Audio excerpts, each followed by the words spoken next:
All right. Well, you did mention it, JP, and we actually haven't had a chance to talk about it because Sam has come in and Mikael's minutes have been impacted. Mm-hmm. And I know Jim was mentioning how him and Ua actually had a conversation regarding this and just regarding his assessment of Ua's play, mentioning that he feels like Mikael Ua at times hasn't been involved enough. He has moments. He didn't say this part, but this is what I'm translating. But he has moments that he just kind of disappears where you can go 10, 15 minutes and he's not getting touches. He's not involved. He's not making plays. He's been good, but he has not been great. And on the other side, you have someone like Sam who's coming in, helping to add depth to the striker role, he works hard.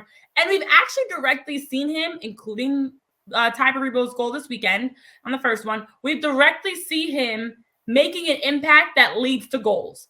You know, he had the defensive play that led to Daniel Gazdag's goal against Cruz Azul. He has had literally a hand in multiple goals and also near chances. You look at the chances he's had himself. He's someone that we're seeing creating space, getting his shot off, great 1v1, making good runs. I love the fact that I see Sam making runs, calling for the ball, actively wanting the ball and wanting to get involved. Whereas Ua, again, I feel like he disappears at times. And as Jim is mentioning, has been good, but not great. You've been one of the biggest people that has been, I won't say anti-Mikael Ua, but definitely been Highly kind critical. of very, very critical is a good way to put it. What are your thoughts on the fact that of your boy? Like, it's happening. It's happening. This is kind of, I feel like, what you wanted. Less Ua. He's more of a off the bench guy. And now we're seeing him in that role where his starting position is not guaranteed. He's got to earn it. And he's right now coming off the bench a little bit more. Listen, my nature is I got to be honest. I definitely, listen, I want Ua to do well. Like it'd be crazy for me to root against him. But like when you're being honest with yourself, you just realize that the money that has been made by Ua is not matching the production on the pitch. And yes, he's great off the ball. He makes great runs. It opens up things. He is solid on the pressing as well. Not as good as Adeniran, that's for sure. But when you are the highest paid DP that we've ever had in club history, and you're a striker and you're not producing goals, it's an actual problem. So I looked at some of these match logs between Sam and Michael, and just in the last couple matches, last match and then 4 matches ago, the last match before Leagues Cup against Nashville, Sam's XG was 0.5. I mean, I'm just trying to look at Ua's match log. The last time he had over 0.5 was back on June 1st against the same Montreal team. And so it's just the lack of consistency for Ua. We're in year 3. At some point, something's got to give with Mikael Ua.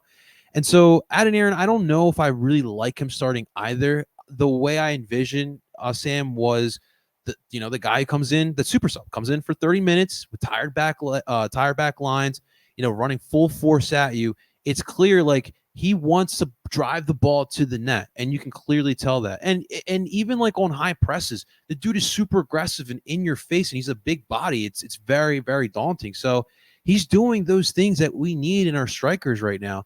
I don't know how technical he is. Unfortunately, besides Baribo, no one's really been that technical in the final third. But right now, I mean, Renee, as I don't want this to happen, but Sam has proven he deserves the minutes over Ua. That's not good. I know. And I've been a part of teams where they like to start the game off high intensity, high aggression, and have the starters be the people that are just those workers, going to buzz around, going to high press the back line, going to make runs and just wear them out, stretch their back line. But it also sets the tempo from the opening whistle that you're going to come out and play on the front foot. Versus a guy like a Mikael Uhre, I actually think it makes sense for him to be coming off the bench because he likes to play a prettier brand of soccer, a little bit slower, a little bit more possession-oriented. He's not going to get stuck in on tackles and be someone that you see knocking shoulder to shoulder. He's going to be more of a finesse. So it's like you start with the power, the aggression, and you finish with the finesse. And right now that is Sam. You look at what Sam fits. And first of all, to even backtrack, I have heard his last name pronounced so many different ways. I've heard Adeniran, I've heard Adeniran, I've heard all types of stuff. I'm looking forward to the day we finally get his last name pronunciation because I feel like every broadcast and everything I've heard about Sam, it's a different last name. So I just want to clarify that. I think it's Adeniran, but I don't even know. Adeniran sounds right too, and I keep hearing it so many different ways. So sidebar. But I feel like Sam fits the bill for how Quinn and Ty play. And Ty has been someone, much like Quinn, that have had the most, like when they track how much they've run and how much they move on the pitch, have been two of the highest in distance covered for the Union. I think Sam fits exactly into that mold. And so I don't mind him starting. I don't think he's going to be someone that, I know I should even backtrack. There's a question marks about his, how polished he is as an attacker and the technical ability and all that. I think when you look at everything Sam has created in this short amount of time, it's goals. That's your job as a striker, is to create goals. It's not always pretty. It's pressuring the keeper, forcing a turnover, and the ball ends up in the back of the net. It's you make a run and you draw the back line out and you get a slot across. He's making runs, movements, plays that allow everybody around him to feed off of that, to score goals, to win games. So I do feel like regardless, he's got the production. He needs to start until further notice. Like, to me, he's a lock. He's in a shorter amount of time, a smaller sample size, has had way more of an impact, as you mentioned, the expected goals statistic, way more of an impact, way more of a noticeable impact, whereas Uhre does not have that. He does disappear. And I think for this team, because they are that blue collar, they don't have a Messi or that, like, they don't have the guy that you're going to lean on in those big moments. It should be Daniel Gazdag. It's not him. Mm-hmm. They don't have that guy who can count on every game that's going to be scoring game winners, putting the team on their back, making big plays. It's by committee. You need the worker bees. And I think Sam fits with Quinn, fits with Ty as that true worker that's going to just like make this team a hard team to play against, a hard team to build out the back through. They talk a lot about wanting to win the ball in higher spaces. Sam is that. He helps them create turnovers, force mistakes, and now the Union are able to set their line of pressure higher, win the ball, and they're attacking from higher up the pitch versus it always even having to get to their back line. So keep starting Sam, keep putting Uhre off the bench, and think good things are happening. Yes, absolutely. And first off, quick shout out to Jillian. Jillian, on the show I was gone, so I have to give a big shout out, a big thank you to Jillian.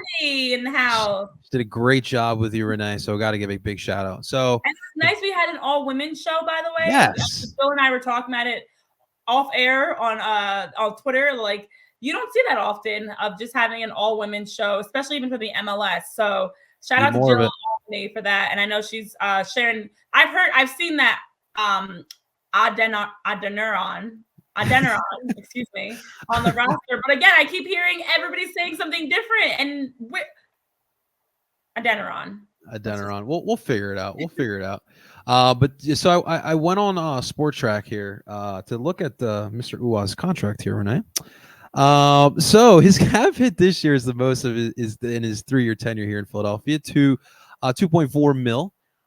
So after this year, there's a club option for Mikael Uhre, which the Union can decide to bring him back or say au revoir.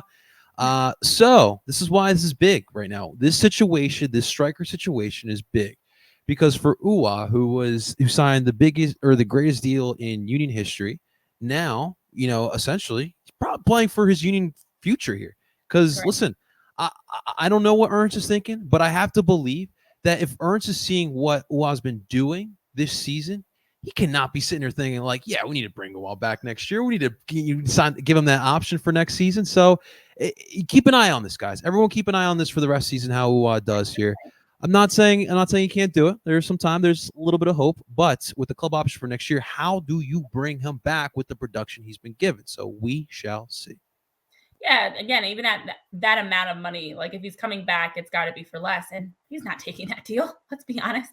No. I do think, though, this sends a great message through to the team.